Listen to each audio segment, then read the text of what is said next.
बहुत समय पहले की बात है। एक परिवार में 7 भाई थे। सभी का विवाह हो चुका था। सबके छोटे छोटे बच्चे भी थे। परिवार की सलामती के लिए सातों भाइयों की पत्नी पिठोरी अमावस्या का व्रत रखना चाहती थी। लेकिन जब पहले साल बड़े भाई की पत्नी ने व्रत रखा तो उनके बेटे की मृत्यु हो गई। दूसरे साल फिर एक और बेटे की मृत्यु हो गई। 7वें साल भी ऐसा ही हुआ। तब बड़े भाई की पत्नी ने इस बार अपने मृत पुत्र का शव कहीं छिपा दिया। गांव की कुल देवी मां पोलेरम्मा उस समय गांव के लोगों की रक्षा के लिए पहरा दे रही थी। उन्होंने जब इस दुखी मां को देखा तो वजह जाननी चाहिए। तब बड़े भाई की पत्नी ने सारा किस्सा देवी पोलेरम्मा को सुनाया तो देवी को उस पर दया आ गई। देवी पोलेरम्मा ने उस दुखी मां से कहा कि वह उन सभी स्थानों पर हल्दी छिड़क दे जहां जहां उनके बेटों का अंतिम संस्कार हुआ है। तब बड़े भाई की पत्नी ने ऐसा ही किया। जब वह घर लौटी तो सातों पुत्र को जीवित देख उसकी खुशी का ठिकाना न रहा। तभी से उस गांव की हर माता अपने संतान की लंबी उम्र की कामना से पिठोरी अमावस्या का व्रत रखने लगी। आज के दिन यह कथा सुनी और पढ़ी जाती है। उत्तर भारत में यह पर्व पिठोरी अमावस्या के नाम से माता दुर्गा की आराधना करके मनाया जाता है। वहीं दक्षिण भारत में यह त्योहार पोलाला अमावस्या के रूप में मां पोलेरम्मा, जिन्हें मां दुर्गा का ही एक रूप माना जाता है, की पूजा अर्चना के साथ मनाने की परंपरा है। दूसरी कथा। सोमवती अमावस्या की पौराणिक एवं प्रचलित कथा के अनुसार एक गरीब ब्राह्मण परिवार था। उस परिवार में पति पत्नी के अलावा एक पुत्री भी थी। वह पुत्री धीरे धीरे बड़ी होने लगी। उस पुत्री में समय और बढ़ती उम्र के साथ सभी स्त्रियोचित गुणों का विकास हो रहा था। वह लड़की सुंदर, संस्कारवान एवं गुणवान थी, किंतु गरीब होने के कारण उसका विवाह नहीं हो पा रहा था। एक दिन उस ब्राह्मण के घर एक साधु महाराज पधारे। वो उस कन्या के सेवाभाव से काफी प्रसन्न हुए। कन्या को लंबी आयु का आशीर्वाद देते हुए साधु ने कहा कि इस कन्या के हथेली में विवाह योग्य रेखा नहीं है।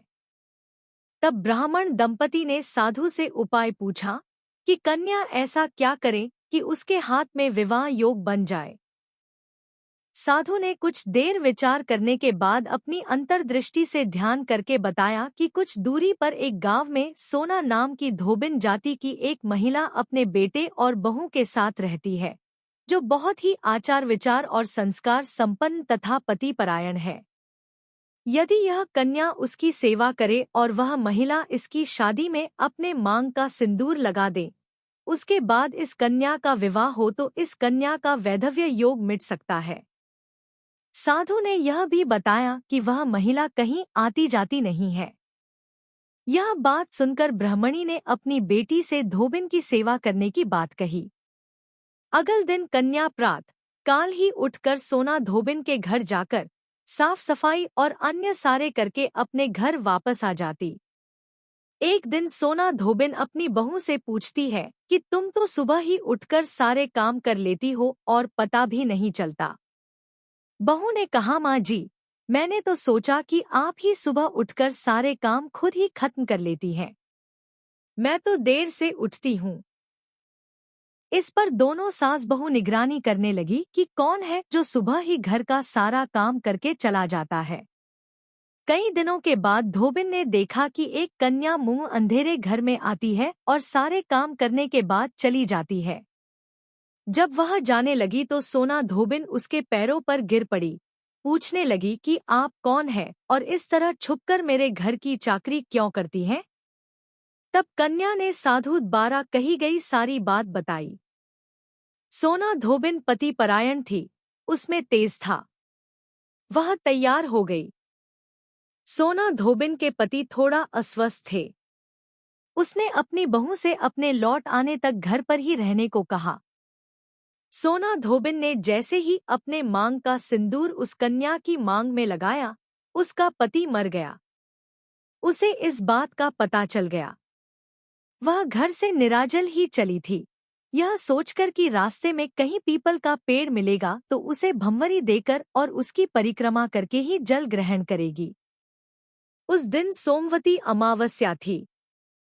ब्राह्मण के घर मिले पूरे पकवान की जगह उसने ईंट के टुकड़ों से 108 बार भंवरी देकर 108 बार पीपल के पेड़ की परिक्रमा की और उसके बाद जल ग्रहण किया।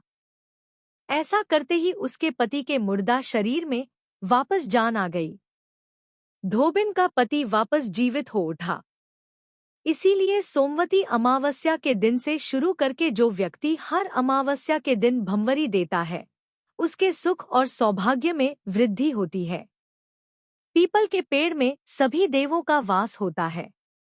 अतः जो व्यक्ति हर अमावस्या को न कर सके, वह सोमवार को पड़ने वाली अमावस्या के दिन 108 वस्तुओं की भंवरी देकर सोना धोबिन और गौरी गणेश का पूजन करता है, उसे अखंड सौभाग्य की प्राप्ति होती है। ऐसी प्रचलित परंपरा है कि पहली सोमवती अमावस्या के दिन धान, पान, हल्दी, सिंदूर और सुपारी की भंवरी दी जाती है। उसके बाद की सोमवती अमावस्या को अपने सामर्थ्य के हिसाब से फल, मिठाई, सुहाग सामग्री, खाने की सामग्री इत्यादि की भंवरी दी जाती है और फिर भंवरी पर चढ़ाया गया सामान किसी सुपात्र ब्राह्मण, ननंद या भांजे को दिया जा सकता है। यह ध्यान रखें, यह भंवरी का सामान अपने गोत्र या अपने से निम्न गोत्र में दान नहीं देना चाहिए।